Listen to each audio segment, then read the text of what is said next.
بسم اللہ الرحمن الرحیم۔ السلام علیکم تمام ناظرین کو۔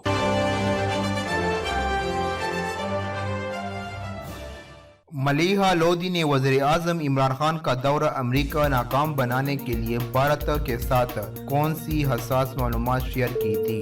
اخبار کے دعوے کے بعد ملیحہ لودھی کو عہدے سے ہٹانے کی اصل وجہ سامنے آ گئی ہے۔ اگر پاک بھارت جوہری جنگ ہوئی تو دنیا بھر میں قحط پیدا ہو جائے گا، 12 کروڑ افراد مر جائیں گے اور 10 برس تک سورج کی روشنی زمین تک نہیں پہنچ پائے گی۔ سینیٹر سراج الحق نے کہا ہے، دنیا کی کسی قوم نے آزادی کے لیے اتنی بڑی قربانی نہیں دی ہے جتنی قربانیاں کشمیریوں نے دی ہیں۔ عوام تیاری کرے، تیل زبردست مہنگا ہونے والا ہے، سعودی عرب نے فیصلہ کر لیا ہے۔ بھارت نے جنگ چھیڑنے کی تیاریاں مکمل کر لی، پہلی مرتبہ لاہور کے قریب جنگی طیارے تعینات کر دیے ہیں۔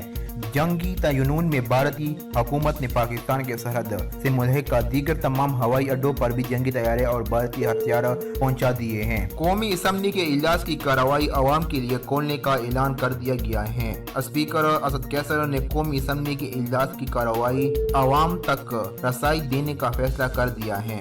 جنگی جنون میں مبتلا بھارت مکمل طور پر پاگل ہو گیا ہے۔ پاکستان سے جنگ کے لیے اسرائیلی فوج بھارت پہنچ گئے ہیں۔ اطلاعات موصول ہو رہی ہیں کہ اسرائیلی پاکستان کے سرحد کے ساتھ ملحقہ اڈوں پر پہنچ چکے ہیں، جبکہ ان تمام ہوائی اڈوں پر جنگی جہاز بھی تعینات کیے جا چکے ہیں۔ وزیر اعظم نے ملک سے برطانوی نظام تعلیم ختم کرنے کا فیصلہ کر لیا ہے۔ برطانوی حکمرانوں نے بہت چالاکی سے منصوبہ بنا کر اپنا نظام تعلیم رائج کر کے ہمارے نظام تعلیم کو تباہ کر رکھا ہے۔ وزیر اعظم عمران خان کا خطاب۔ مولانا فضل الرحمان ڈوبتی سیاست کو بچا رہے ہیں، مدارس میں ریفارم لا رہے ہیں جس کی مولانا کو فکر ہے۔ اصلاحات سے طلباء سیاسی مقاصد کے لیے استعمال نہیں ہوں گے۔ وزیر اعظم عمران خان کی زیر صدارت پارٹی ترجمانوں کا اجلاس۔ شازیہ خشک نے گلوکاری کو خیر آباد کہہ دیا ہے، اپنی آئندہ کی زندگی اسلامی تعلیمات کے عین مطابق گزاروں گی، عملی طور پر اپنی زندگی دین اسلام کے کاموں کے لیے وقف کر رہی ہوں۔ خیبر پختونخوا میں اسکول کی طالبات کے لیے برقعے سرکاری فنڈ سے خریدے لیے گئے ہیں۔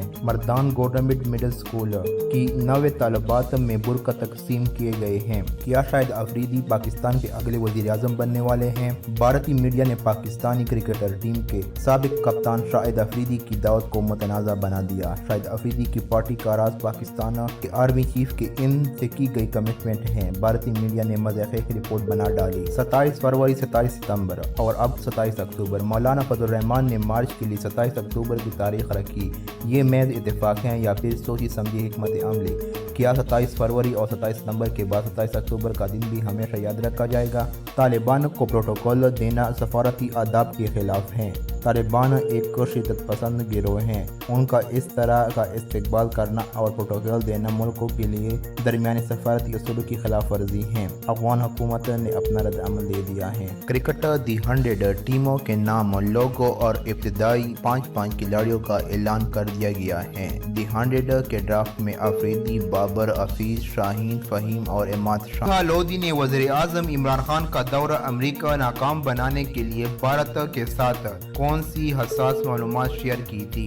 اخبار کے دعوے کے بعد ملیحہ لودھی کو عہدے سے ہٹانے کی اصل وجہ سامنے آ گئی ہے۔ اگر پاک بھارت جوہری جنگ ہوئی تو دنیا بھر میں قحط پیدا ہو جائے گا، 12 کروڑ افراد مر جائیں گے اور 10 برس تک سورج کی روشنی زمین تک نہیں پہنچ پائے گی۔ سینیٹر سراج الحق نے کہا ہے، دنیا کی کسی قوم نے آزادی کے لیے اتنی بڑی قربانی نہیں دی ہے جتنی قربانیاں کشمیریوں نے دی ہیں۔ عوام تیاری کرے، تیل زبردست مہنگا ہونے والا ہے، سعودی عرب نے فیصلہ کر لیا ہے۔ بھارت نے جنگ چھیڑنے کی تیاریاں مکمل کر لی، پہلی مرتبہ لاہور کے قریب جنگی طیارے تعینات کر دیے ہیں۔